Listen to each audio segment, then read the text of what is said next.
दोस्तों, तारीख है 4 मई 2026 और हिंदू पंचांग के अनुसार आज है वैशाख मास शुक्ल पक्ष की अष्टमी तिथि। लेकिन यह सिर्फ एक तारीख नहीं है, यह वो दिन है जब दुनिया के हालात हर मिनट बदल रहे हैं। हर अपडेट एक नए तूफान की दस्तक दे रहा है और हर खबर अपने अंदर छुपाए बैठी है एक बड़ा धमाका। कहीं युद्ध की आहट, कहीं राजनीति का खेल, कहीं अर्थव्यवस्था की चाल, तो कहीं ताकत का खुला प्रदर्शन। आज की यह बुलेटिन हल्की नहीं है, बिल्कुल भी हल्की नहीं है, क्योंकि आज हम आपको दिखाने वाले हैं वो खबरें जो सीधे असर डालेंगी दुनिया के भविष्य पर, वो अपडेट जो बदल सकते हैं ताकत का पूरा संतुलन। तो तैयार हो जाइए, क्योंकि अब शुरू होने जा रहा है देश दुनिया की सबसे तेज, सबसे धारदार ब्रेकिंग न्यूज। पहली बड़ी खबर पाकिस्तान से, जहां खेल कुछ और दिखाया जा रहा है और सच्चाई कुछ और है। पाकिस्तान जो दुनिया के सामने खुद को कंगाल बता रहा है, आईएमएफ और वर्ल्ड बैंक के आगे हाथ फैला रहा है, वहीं अंदर खाने एक खतरनाक खेल चल रहा है। पाकिस्तानी सेना का खर्च बेतहाशा बढ़ चुका है।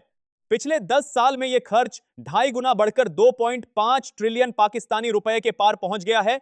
अब सवाल यह उठता है, जब देश कर्ज में डूबा है, जनता महंगाई से टूट चुकी है, तो फिर यह पैसा आ कहां से रहा है?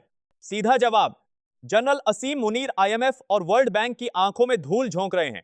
एक तरफ गरीबी का रोना, दूसरी तरफ हथियारों का ढेर। यह डबल गेम अब दुनिया की नजर में आ चुका है। और अब सीधे चलते हैं मिडिल ईस्ट, जहां हालात और ज्यादा विस्फोटक हो चुके हैं। डोनाल्ड ट्रंप ने एक बार फिर ईरान को खुली धमकी दे दी है। अगर तेहरान ने जरा भी बदसलूकी की तो अमेरिका फिर से हमला शुरू कर देगा। जी हां, यह सिर्फ बयान नहीं है, यह एक वार्निंग शॉट है।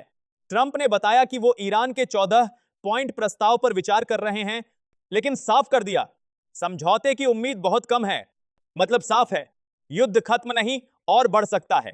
लेकिन इसी तनाव के बीच एक और चौंकाने वाली खबर, जहां एक तरफ जंग चल रही है, वहीं दूसरी तरफ अमेरिका मुनाफा कमा रहा है। ट्रंप प्रशासन ने इजरायल और यूएई के साथ अरबों डॉलर की डिफेंस डील को मंजूरी दे दी है। इन सौदों में शामिल हैं दुनिया की सबसे बड़ी हथियार कंपनियां, Lockheed Martin, Northrop ग्रमन, RTX corporation. मतलब साफ है, जंग जितनी लंबी चलेगी उतना ज्यादा फायदा अमेरिका को होगा। अब एक और बड़ा ट्विस्ट, पाकिस्तान को मिला इनाम। जी हां, वही पाकिस्तान जिस पर दुनिया भरोसा नहीं करती, उसे अब अमेरिका इनाम दे रहा है। क्यों? क्योंकि ईरान के साथ सीज फायर में पाकिस्तान ने भूमिका निभाई और इसके बदले अमेरिका 2.4 बिलियन डॉलर का निवेश करेगा। तो बीजेपी द सामान्य आपत्तिस, इस प्रोजेक्ट में पाकिस्तान के एयरपोर्ट्स पर हाई टेक सिक्योरिटी सिस्टम लगाए जाएंगे। लेकिन सवाल वही, क्या यह इनाम है या फिर एक नया रणनीतिक खेल? अब चलते हैं समुद्र की ओर, जहां एक बेहद दुर्लभ और खतरनाक घटना सामने आई। अमेरिकी नाकाबंदी के बीच एक भारतीय एलपीजी जहाज सर्वशक्ति करीब 45,000 टन गैस लेकर हॉर्मुज जलडमरू मध्य से सुरक्षित निकल गया। यह वही इलाका है जहां हर पल हमला होने का खतरा बना रहता है। लेकिन इस जहाज का निकलना एक बड़ी राहत भी है और एक बड़ा संकेत भी। लेकिन खतरा टला नहीं, बल्कि और बढ़ गया है। हॉर्मुज के बाद अब अदन की खाड़ी में नया संकट। यमन के तट के पास एक तेल टैंकर यूरेका हाईजैक कर लिया गया। हथियारबंद हमलावर इसे लेकर सोमालिया की ओर बढ़ रहे हैं, जहां समुद्री डाकुओं का राज्य चलता है।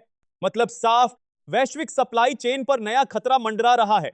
अब रुख करते हैं भारत के पड़ोस की तरफ, जहां एक नई हलचल देखी जा रही है। भारत के चिकन नेक के पास बांग्लादेश ने अचानक सैन्य गतिविधियां बढ़ा दी हैं। एयर डिफेंस सिस्टम, रडार तैनाती और बोगुरा एयरबेस का अपग्रेड। सूत्रों के मुताबिक इसमें अमेरिका की भी मदद शामिल है। अब यह सिर्फ तैयारी है या कोई बड़ा संकेत, यह आने वाला समय बताएगा।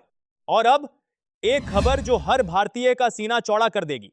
भारत ने कर दिखाया है 1500 किलोमीटर रेंज, आवाज से 10 गुना तेज रफ्तार यानी मख 10 हाइपरसोनिक मिसाइल का सफल परीक्षण।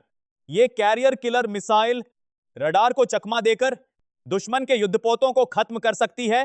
ओडिशा तट पर हुआ यह टेस्ट भारत की नौसेना को गेम चेंजर ताकत देता है। अब हिंद महासागर में भारत का दबदबा और मजबूत हो चुका है। अब देश की राजधानी से एक बड़ी अपडेट, दिल्ली मेट्रो का विस्तार अब और तेज होगा। फेज 5B के तहत 97 किलोमीटर लंबे नए कॉरिडोर, 65 नए स्टेशन और लक्ष्य 2029 तक पूरा करना। मतलब दिल्ली की कनेक्टिविटी में आने वाला है बड़ा बदलाव। और अब सीधे चलते हैं अगली बड़ी खबर की तरफ। राजनीति का पारा भी चढ़ चुका है। राज्यसभा सांसद संदीप पाठक पर एफआईआर दर्ज होते ही पंजाब की राजनीति में हड़कंप मच गया है। बीजेपी नेता सुनील जाखड़ भड़क गए हैं। उन्होंने इसे डराने की राजनीति बताया है और अब राज्यपाल से मिलने की तैयारी कर रहे हैं। मतलब आने वाले दिनों में पंजाब की राजनीति और गर्म होने वाली है। अब खबर इंटरनेशनल फ्रंट की, जहां आग सिर्फ शब्द नहीं हकीकत बन चुकी है। कुवैत एयरपोर्ट, एक हाई सिक्योरिटी जोन, वहां अचानक आग लगना कोई छोटा मामला नहीं है। यह सिर्फ हादसा नहीं माना जा रहा, इसे सीधे मिडिल ईस्ट के बढ़ते तनाव से जोड़ा जा रहा है। मतलब साफ, अब खतरा सरहदों से निकलकर इंफ्रास्ट्रक्चर तक पहुंच चुका है और अब सीधा लेबनान, जहां शांति की उम्मीद फिर टूट गई। दक्षिण लेबनान में इजरायल ने फिर हमला किया, 7 लोगों की मौत, जबकि सीज फायर की बात चल रही थी। यानी बातचीत एक तरफ और गोलियां दूसरी तरफ। अब ईरान, जहां अंदर से ही सिस्टम हिल गया, एक बड़ा धमाका, 14 सैनिक मारे गए। यह सिर्फ हमला नहीं, यह संकेत है कि युद्ध अब बॉर्डर से निकलकर अंदर घुस चुका है। और अब सबसे बड़ा झटका, अमेरिका का फैसला।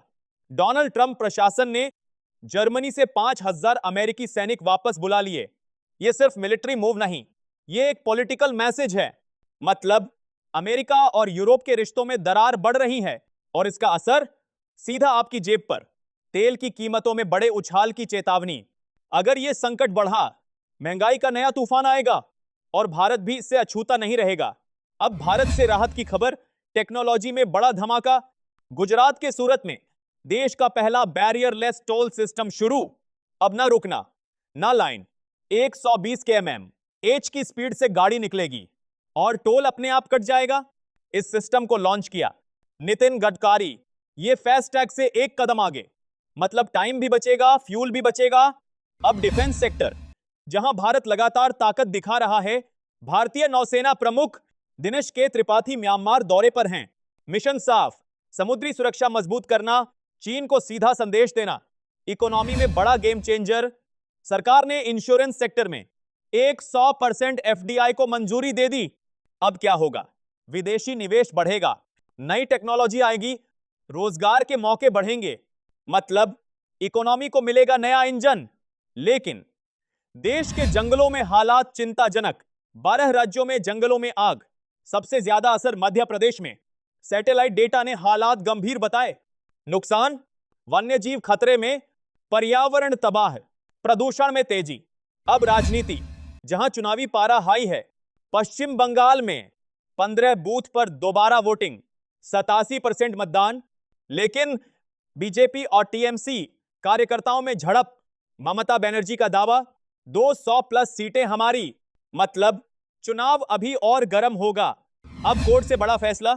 इलाहाबाद हाई कोर्ट ने कहा, सार्वजनिक जगहों पर नमाज पढ़ना अधिकार नहीं है। तर्क साफ, पब्लिक प्लेस सबके लिए होते हैं। यह फैसला आगे बड़ी बहस छेड़ सकता है।